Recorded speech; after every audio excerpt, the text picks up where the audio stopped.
తిరుపతిలోని నేషనల్ సంస్కృత యూనివర్సిటీలో జరిగిన దారుణ ఘటనపై incharge VC Rajinikanth Shukla Tirupati west పోలీసులకు ఫిర్యాదు చేశారు. వారి సెల్ ఫోన్లను సీజ్ చేసి పరిశీలిస్తున్నట్టు సమాచారం.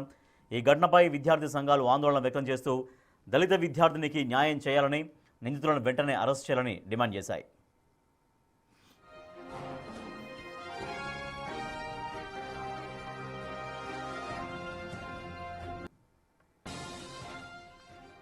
యూనివర్సిటీలోని ఫస్ట్ ఇయర్ విద్యార్థిని లోబరుచుకోవడమే కాకుండా ఆమె గర్భం దాల్చడానికి కారణమయ్యాడు ఓ కీచక అసిస్టెంట్ ప్రొఫెసర్ లక్ష్మణ్ కుమార్.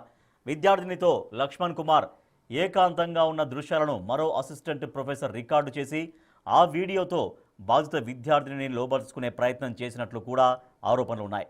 దీనిపై విద్యార్థిని వైస్ ఛాన్సలర్ జిఎస్ఆర్ కృష్ణమూర్తికి ఫిర్యాదు చేశారు. దీంతో లక్ష్మణ్ కుమార్ను సస్పెండ్ చేశారు వైస్ ఛాన్సలర్. అయితే బాధిత విద్యార్థిని ఒరిస్సాకు వెళ్లిపోయినట్లు సమాచారం.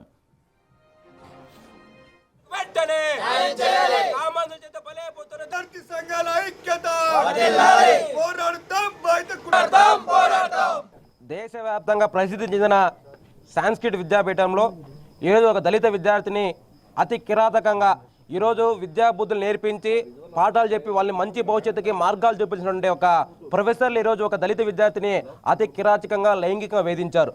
ఇది ఆలస్యంగా బయట వచ్చింది. ఎవరైతే లైంగికంగా వేధించి ఇబ్బంది పెట్టారో అతని దగ్గర కొన్ని ఫోటోలు సాక్ష్యాధారాలు తీసుకొని మరొక ప్రొఫెసర్, ఇలా ఇద్దరు ముగ్గురు ప్రొఫెసర్లు, కేవలం ఒక ప్రొఫెసర్ పేరు మాత్రమే మీరు లక్ష్మణ్ కుమార్ అనే వ్యక్తి పేరు మాత్రం బయటకు వచ్చింది. అతన్ని చట్టప్రకారంగా సస్పెండ్ చేసినాము, అరెస్ట్ చేస్తామని చెప్పి కూడా ఇక్కడ చెప్తా ఉన్నారు. మేము ఈ రాష్ట్ర ప్రభుత్వాన్ని, కేంద్ర ప్రభుత్వం ఒకటే కోరుతా ఉన్నాం. ఒకవైపు యూనివర్సిటీ అభివృద్ధి కొరకు లక్షల కోట్ల రూపాయలు ఫండ్లు రిలీజ్ చేస్తున్నారు, 20 లక్షల రూపాయలు జీతాలు ఇస్తున్నారు. ఈరోజు అదే పేద విద్యార్థికైనా ఒకవేళ తెలియకుండా ఏ ప్రైవేట్ యూనివర్సిటీలోనో కార్పొరేట్ యూనివర్సిటీ జరిగింటే. రెడీగా తిరుపతిలోని నేషనల్ సంస్కృత విశ్వవిద్యాలయంలో దారుణ ఘటన చోటు చేసుకుంది. ఒక దళిత విద్యార్థిని లోబర్చుకుని ఆమె గర్భం దాల్చడానికి కారకుడయ్యాడు ఆ నిందితుడు అసిస్టెంట్ ప్రొఫెసర్ లక్ష్మణ్ కుమార్. మనం బిగ్ టీవీ స్క్రీన్ పైన చూస్తున్నటువంటి అతనే. సో ఇతనితో ఏకాంతంగా ఉన్నటువంటి ఆ విద్యార్థిని ఆ వీడియోని మరొక ప్రొఫెసర్ షూట్ చేసి ఆమెను మళ్ళీ లోబర్చుకునే ప్రయత్నం చేశాడు. సో ఈ ఘటన పట్ల ఇన్ఛార్జ్ వీసీ పోలీసులకు కంప్లైంట్ చేశారు. మా ప్రతినిధి దామోదర్ మరింత సమాచారం ఇస్తారు. దామోదర్, ఈ కేసులో ఎట్లా విచారణ చేస్తున్నారు పోలీసులు?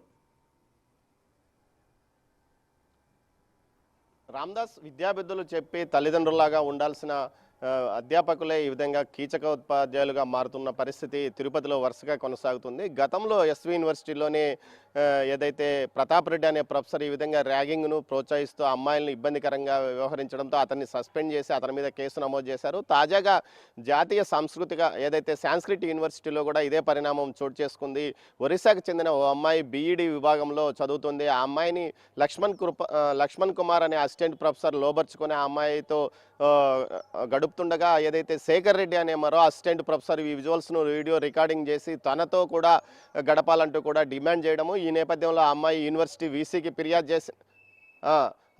ఫిర్యాదు చేయడం కూడా జరిగింది. రాజేష్, తర్వాత జరిగిన పరిణామాల నేపథ్యంలో ఏదైతే ఈ నెల 1వ తేదీనే అతన్ని సస్పెండ్ చేయడం కూడా జరిగింది అని చెప్తున్నారు అధికారులు. అయితే ఈ విషయాన్ని బయటికి రాకుండా తొక్కిపెట్టాలని చూశారు. ఈ నేపథ్యంలో నిన్న మధ్యాహ్నానికి అనూహ్యంగా విషయం బయటికి రావడంతో ఏదైతే పోలీసులకు ఫిర్యాదు చేశారు. ఈ నేపథ్యంలో పోలీసు అధికారులు బాధిత అమ్మాయి ఫిర్యాదు చేస్తే తప్ప తాము కేసు నమోదు చేయలేమని చెప్పడంతో పాటు డిఎస్పీ ఏదైతే తిరుపతి ఈస్ట్ డిఎస్పీతో పాటు పోలీసు అధికారులు యూనివర్సిటీకి వెళ్ళి యూనివర్సిటీ అధికారులతో సుమారు గంట పాటు చర్చించారు. ఆ తర్వాత యూనివర్సిటీ రిజిస్ట్రార్ ఒక ఫిర్యాదు చేయడంతో అటు లక్ష్మణ్ కుమార్తో పాటు శేఖర్ రెడ్డి మీద కేసు నమోదు చేశారు. ప్రస్తుతం వీరిద్దరి సెల్ ఫోన్లను స్వాధీనం చేసుకుని మొత్తం వివరాలను సేకరిస్తున్నారు. మొత్తం మీద ఏదైతే ఇటు లక్ష్మణ్ కుమార్ వ్యవహారం ఓ స్థాయిలో ఉంటే ఆ తర్వాత శేఖర్ రెడ్డి మరి బ్లాక్మెయిలింగ్కు పాల్పడే ఆ అమ్మాయిని తనతో గడపాలని డిమాండ్ చేయడం మరింత దిగజారుడు తనానికి సూచిస్తుంది. మొత్తం మీద ఈ రెండు విషయాల మీద పూర్తి స్థాయిలో దర్యాప్తు చేస్తున్నాము. ఇద్దరి మీద కేసులు నమోదు చేశామని పోలీసులు అంటున్నారు. మరోవైపు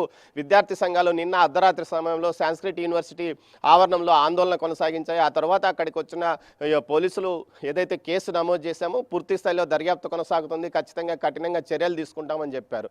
మొత్తం మీద ఏదైతే జాతీయ స్థాయిలో సాంస్క్రిట్ యూనివర్సిటీ ఒరిస్సా ప్రభుత్వంతో పాటు కేంద్ర ప్రభుత్వం యొక్క నిధులతో నడుస్తుంది. ఇక్కడ ఏదైతే తిరుపతి శ్రీవారి పాదాల చెంత ఉంది కాబట్టి మన రాష్ట్ర ప్రభుత్వం ఆ యూనివర్సిటీకి సంబంధించిన స్థలం ఇచ్చింది. ఈ నేపథ్యంలో ఇక్కడ ఏర్పాటైన యూనివర్సిటీలో పెత్తనం మొత్తం ఒరిస్సాతో పాటు ఇటు జాతీయ స్థాయిలో ఉన్న వారి చేతనే నడపబడుతున్న నేపథ్యంలో గతంలో ఇదే యూనివర్సిటీలో గంజాయి పెద్ద ఎత్తున సరఫరా అవుతుందంటూ విద్యార్థి సంఘాల ఆందోళన చేసిన నేపథ్యంలో అప్పట్లో పోలీసులు నాకాబందీ మొత్తం యూనివర్సిటీ మొత్తం గాలించి కొంత గంజాయి కూడా పట్టుకున్నట్లు సమాచారం. మొత్తం మీద ఈ యూనివర్సిటీ వ్యవహారంపై పూర్తి స్థాయిలో చర్యలు తీసుకుంటాం, నిరంతరము తనిఖీలు చేపడతామంటూ కూడా పోలీసులు తెలుపుతున్న పరిస్థితి.